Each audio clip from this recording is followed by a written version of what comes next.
estimating the doubling period, because the doubling period actually, you see the number of cases we see each day are actually a uncertain realization, are a stochastic process. For example, we had if we had 10 cases today, we could as well have 9 cases, or we could have had 11 cases, we could have had 8 cases, or we could have had 12 cases, right? Each day's realization of a specific number of cases is actually a random variable.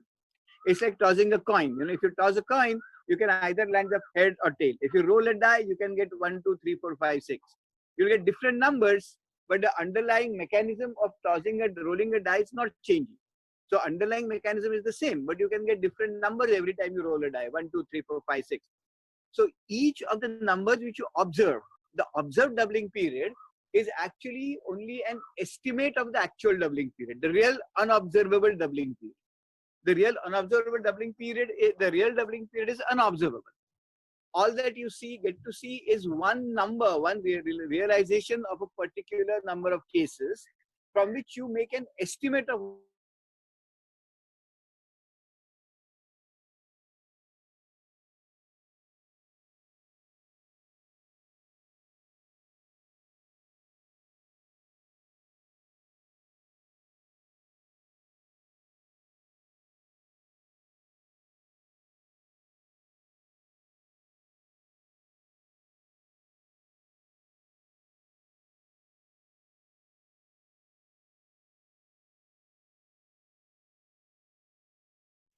of course, for which you need data. Suppose you have data on the 7th of July for the last 10 years or 15 years. But obviously 15 years data is not sufficient to estimate the average rainfall on 7th of July. You need more data. So, but you don't have more data. So what do you do? So basically what you do is you take 15 sheets of paper. On each sheet of paper, you'll write the data for 7th of July. So 7th of July 2010, 7th of July 2011, 7th of July 2012. Put all that into a box and keep on randomly drawing chits. Right? So you'll get different data points randomly being realized every time. And then you can get a large sample like that. That's called bootstrapping. When we deal with time series bootstrapping, what is important is number of cases on 5th May 2020 are bigger than the number of cases on 4th May 2020. So the time structure to it. And we have to do the bootstrapping in such a way that the time structure is maintained. So that is what Professor Vinod's maximum entropy bootstrapping does. So what we essentially do is, for every state, every day, we just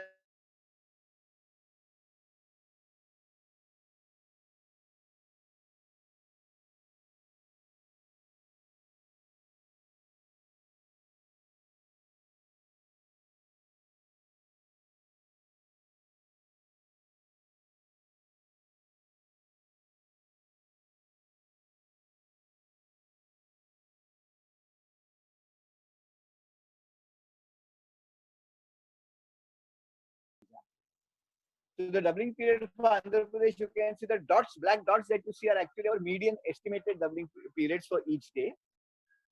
The blue line is just the curve which is fit for that to make it easier for you to see how the progress has been going. And the dotted black lines are the confidence intervals around doubling periods. As you see, the confidence intervals about the doubling periods are pretty large. For example, on April 27, the doubling period in Andhra Pradesh could have been anywhere between 6 days to 14 days. And that's a problem with using doubling periods as an estimate.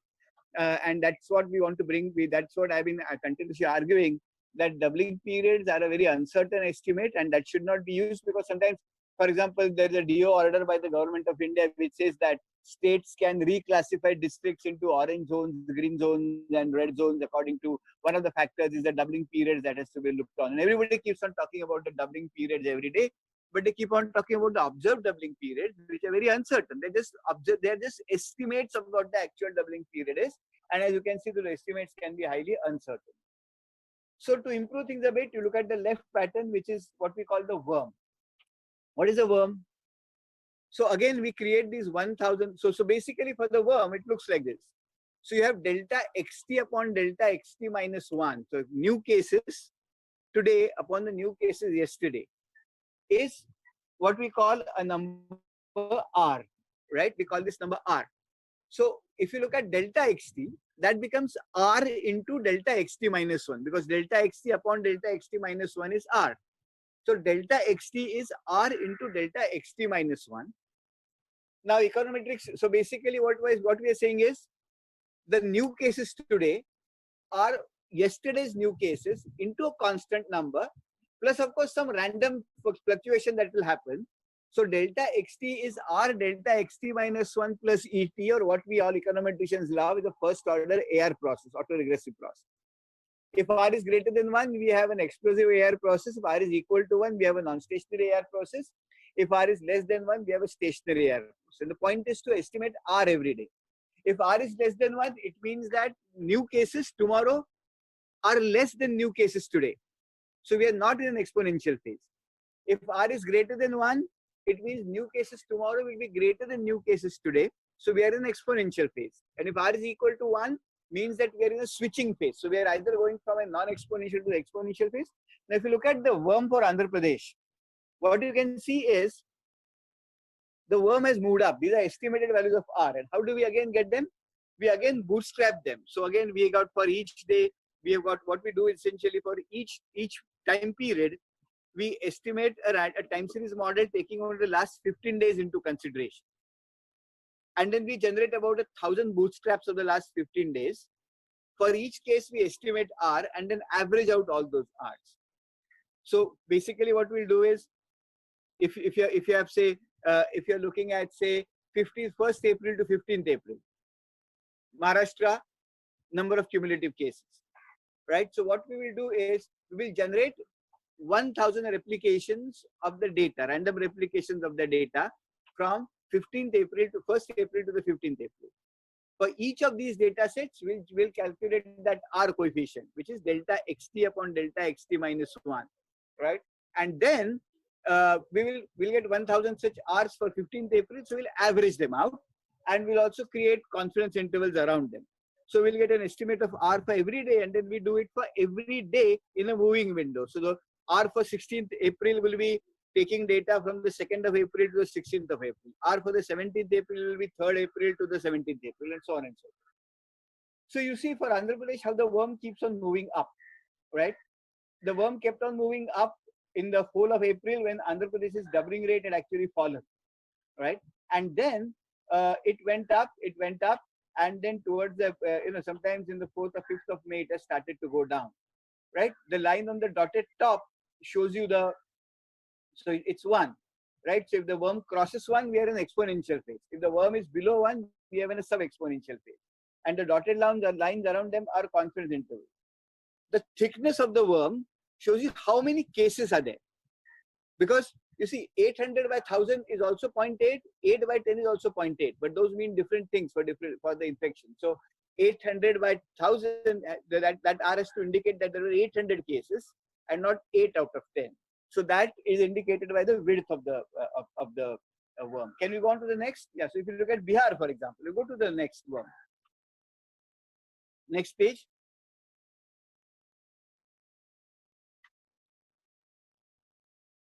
Yeah. So look at Bihar now. If you look at the worm, you suddenly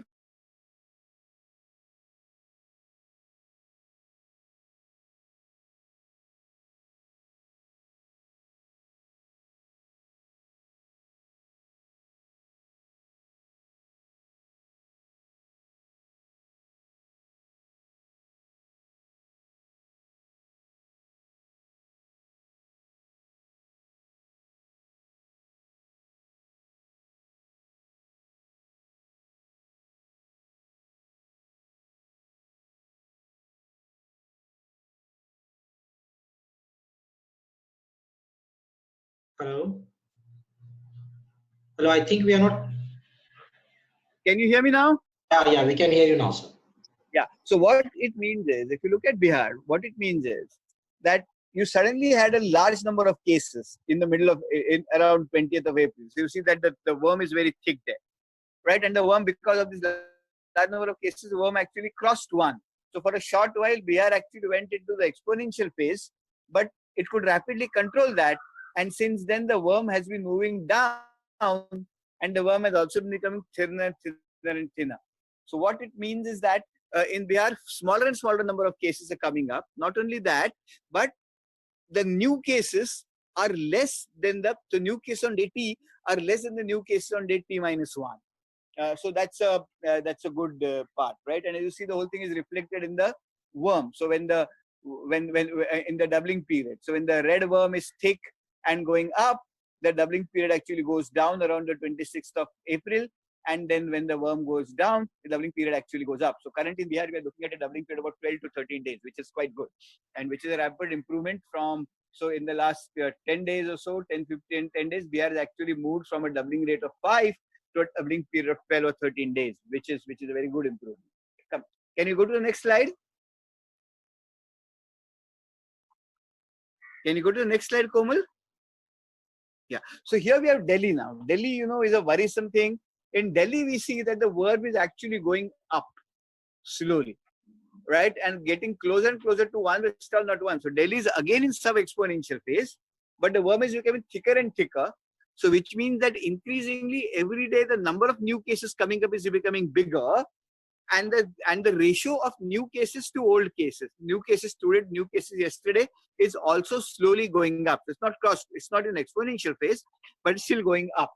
And as you can see, something that should also worry me more is that the doubling rate in Delhi was going up till about the 27th of April. That was the time when you had a large number of cases in Delhi, and then since then the doubling rate has actually slowly come down from about 12 to 13 days to a little about 10 to 10 days, right? So that's something that needs to worry us a little bit about Delhi. Next slide. Yeah. Now you see Gujarat. Gujarat is another worrying area. As you see, the worm in Gujarat was actually above 1. It's been close to 1. It went down below 1 for a while, but it's again approaching 1. It's slowly now approaching again the exponential phase. So if the exponential phase comes in, cases will simply escalate.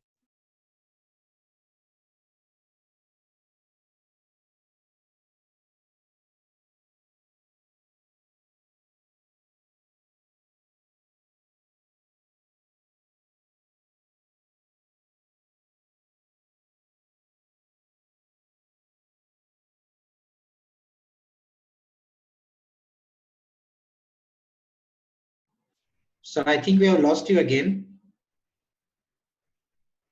You're not audible at all. Hello?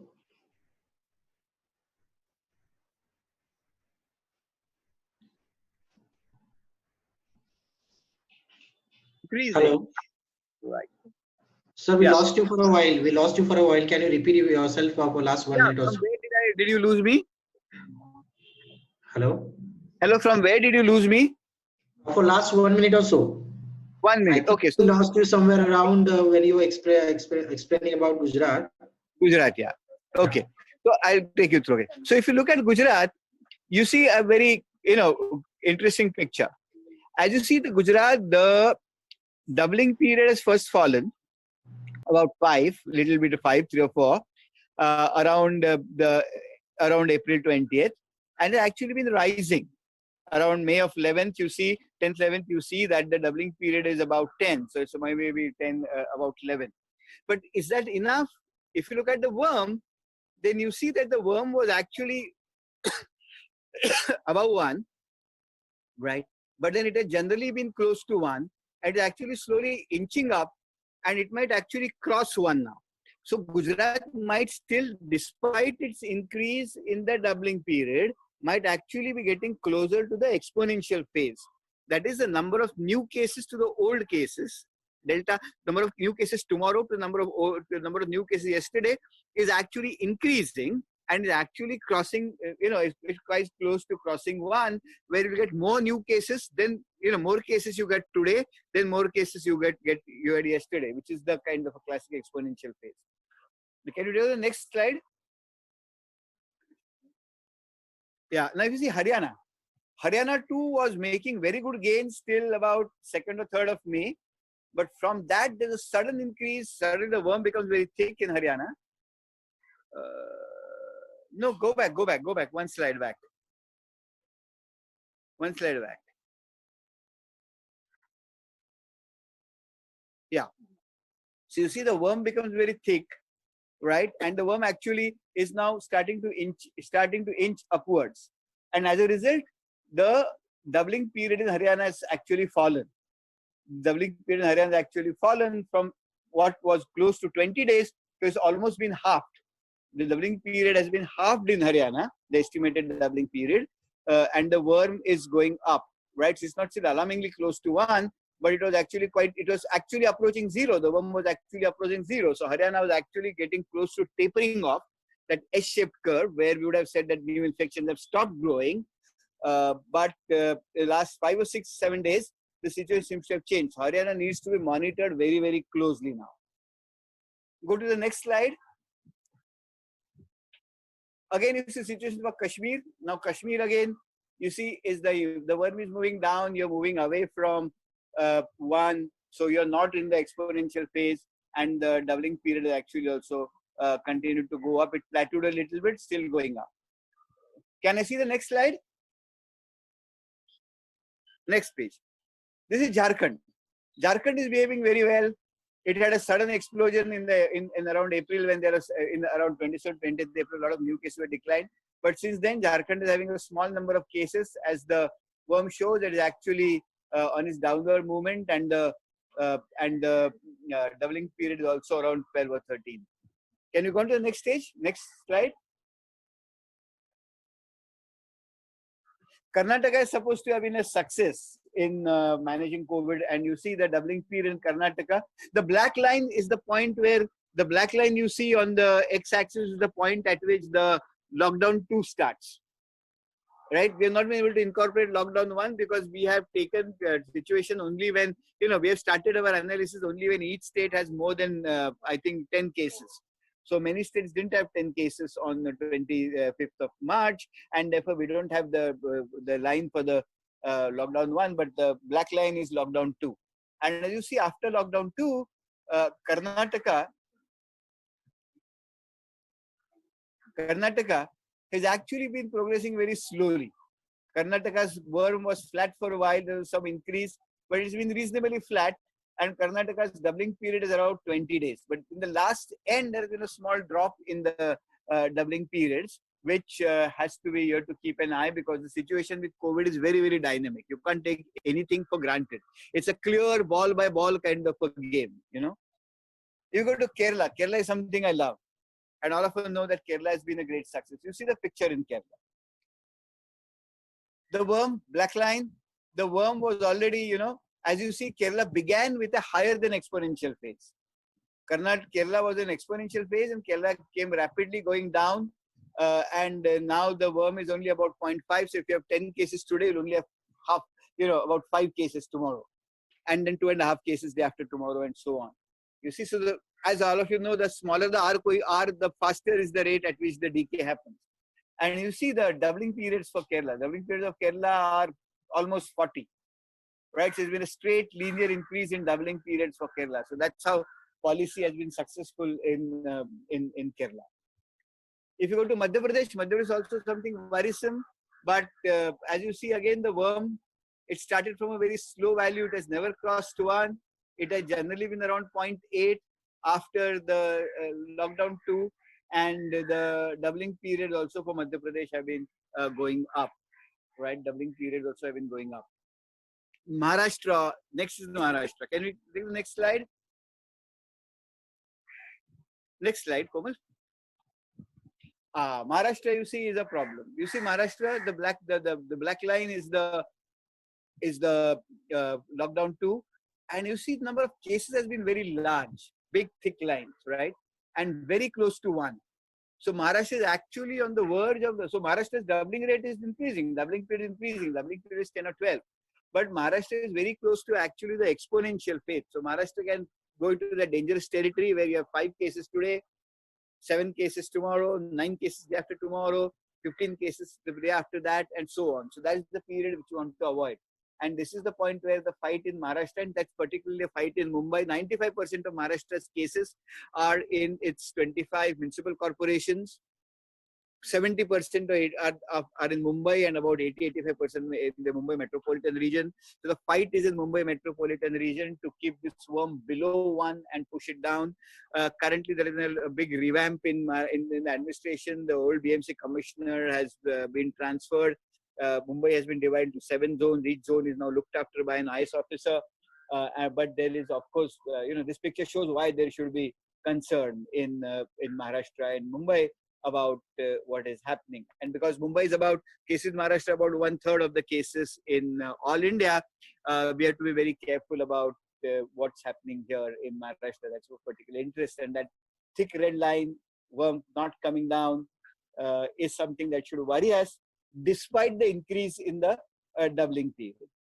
Can you go to the next slide? Odisha is worrying me. So Odisha started at a doubling rate of 14, but doubling rate's actually gone down. The worm stayed flat for a while, but then it jumped up to 1 because a large number of cases came in, and then it dropped. But we are hoping now we'll have to keep a watch whether the lines become thin and move down. The worm becomes thin and starts moving down. Again, you see Punjab was also doing very well when we gave those estimates of Punjab actually stabilizing till about the first week of May.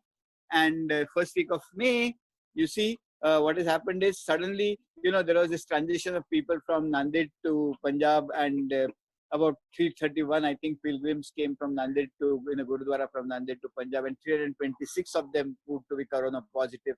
So there was this big jump. But again, hopefully the curve has come down. We hope it comes down even more to its original position.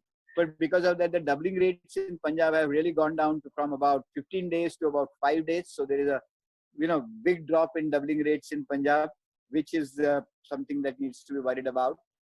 Rajasthan, next slide is Rajasthan. Rajasthan, as you see, is doing well. That's not going to be a case of much of a worry. Rajasthan is going up. The worm has been fairly flat. After the lockdown period, it's not really gone up. Next is Tamil Nadu. Can you go on? All of you know Tamil Nadu, suddenly there has been a new cases. Tamil Nadu has gone out of roof. Tamil Nadu has gone into the exponential category. And you see the worm becomes very thick. It crosses the line of 1 and you get a thick worm. The doubling period has almost a hairpin bend in Tamil Nadu.